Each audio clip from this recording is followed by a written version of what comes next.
himself less and less appealing to potential trade suitors. It feels like almost by the minute. James is the boss. He will get his money, you will pay him, and he will also submarine your franchise if you don't trade him. Hold up.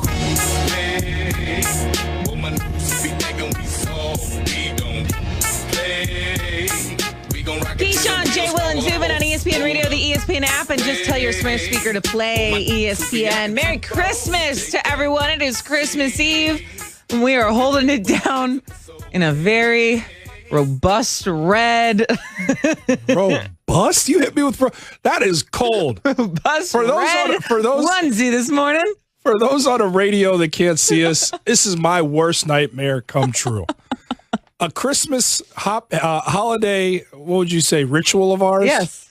Every year. Tradition, yes, thank you. Tradition is to wear a onesie for Shay's side of the family. Family onesies for Christmas Eve and for Christmas.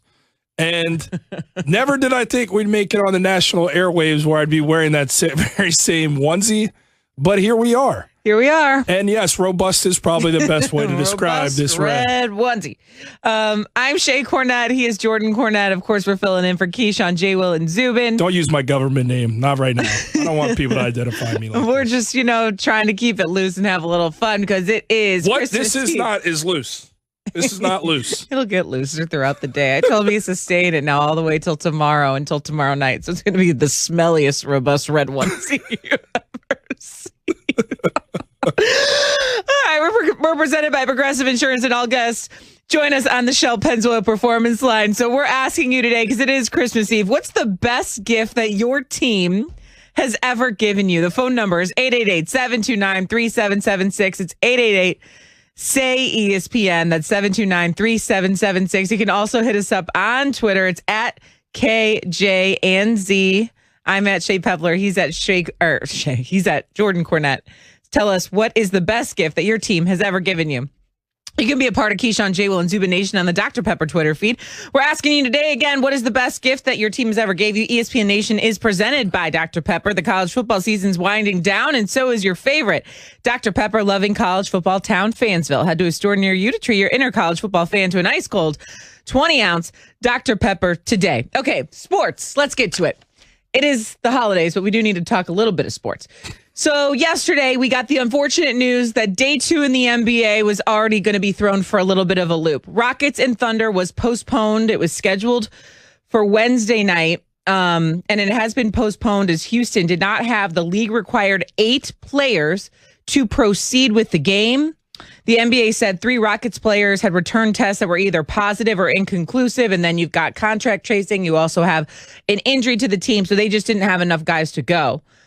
On top of that, so you have a postponed game, which I think the reaction to that would be like, here we go. Because this is typically what has happened across leagues when they get going, is you have these positive tests. Yeah. That's kind of a different conversation. The bigger conversation here is still James Harden. Somehow. It's James Harden. So there's videos circulating of James Harden maskless at a party, at a club. And that is a violation of NBA protocols. And so he also could not be eligible to play in that game. Which brings us to a bigger point of what are you doing, James Harden, and why is it such a mess in Houston? Yeah, James feels like he's being the one attacked in this situation. He feels like it's overblown. He said he was going to support a friend. It's not what the pictures show. Tell the true story of what happened. He popped in. What happened with all the people around and all these other things afterwards did not involve James Harden. To me, I think it's bigger than that. And this is James Harden doing what James Harden wants to do, because the history of these reports coming out, history has shown that's what he's always done as it pertains to the franchise down there in Houston. So why would it be any different now, Shay? Furthermore, he doesn't want to be there in Houston. You have athletes buying into how they should behave, how they should behave, given that they want to put their team in the best position to succeed moving forward, because they're all in. James Harden wasn't out to try and give his teammates COVID. That's silly. That's not what he's trying to do. He's already got it. He's not trying to get it again, because as we've come to know, you can get it again. This is just James Harden saying, I'm going to do what I want to do. And if it's not beneficial to the team, so be it. Then they'll move me. because I want to ultimately be moved anyway.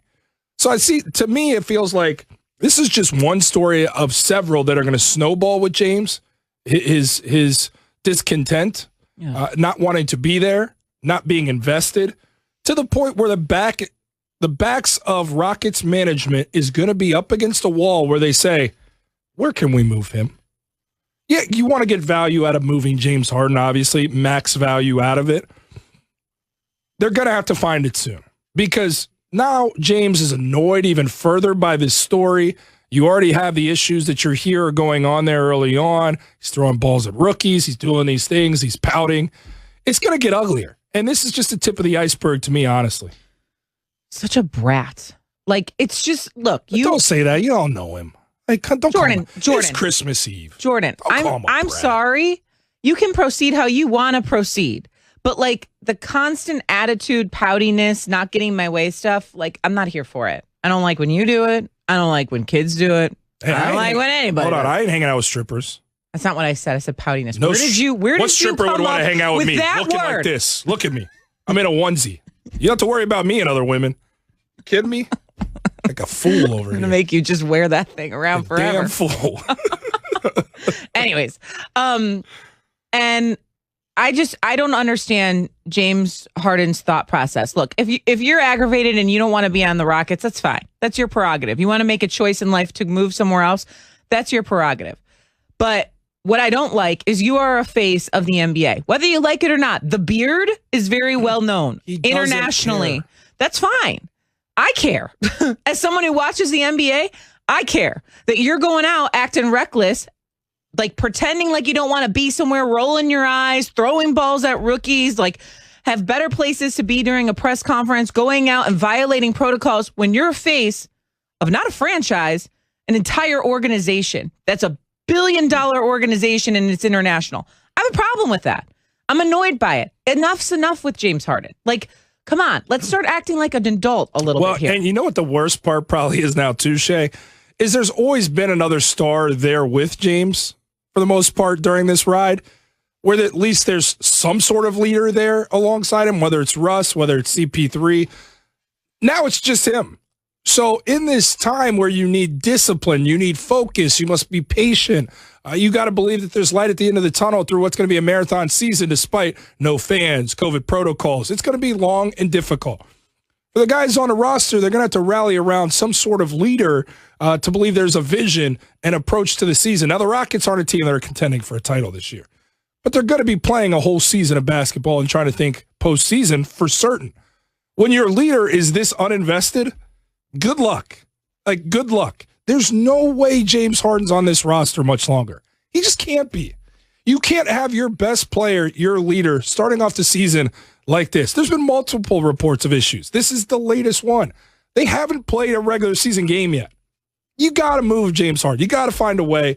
It's only going to get uglier. Just given his response to this.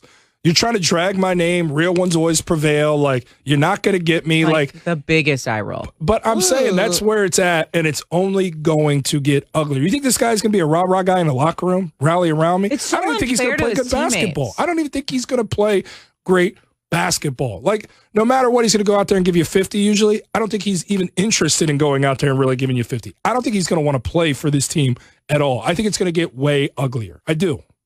It's so unfair to the guys around him. Remember when Daniel House had to get bounced from the bubble because he had someone also going against protocols in his... He's going against protocol, yeah.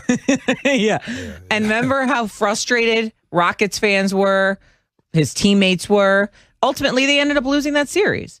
And I just think back to that moment. I'm like, I'm sure in that moment, James Harden was aggravated with Daniel House's decision. Now, let's expand it. And now it's like the whole league's aggravated with your decisions and the way you're behaving. And it's the same kind of thing. What do you think Daryl Morey in Philadelphia is saying right now? I'll take all of it. Come on over here, James. Well, if he's saying that, he's not moving very swiftly. I think Houston's waiting to see just how much he can get. Ben Simmons is definitely in that keep mix. acting like this, and the number's going to drop. Don't I mean, call it's him a brat, ridiculous. though. Can you take that back? It's Christmas Eve. This is a love show for 4 hours. No, I'm not taking it back. Wow, You're acting like a brat. Me? No, not you. Let's say I wore this onesie for you. Don't call me a brat. My dad already texted me, wow. I mean, I've already disappointed my own father here on Christmas Eve. Good. I'm glad we're just letting That's why I wore the wake hat. up. I'm trying to hide myself. You look cute. You look cute. All right, the question is now, how much pressure is on Giannis Antetokounmpo to go live up to that giant contract that he just signed? We'll discuss that next. Keyshawn, J. Will, and Zubin, ESPN Radio. Greeny is coming to your mornings. The Baltimore Ravens are the team in the AFC that nobody wants to see coming. Greeny with Mike Greenberg, moving to 10 a.m. Eastern, immediately following Keyshawn, J. Will, and Zubin, January 5th on ESPN Radio.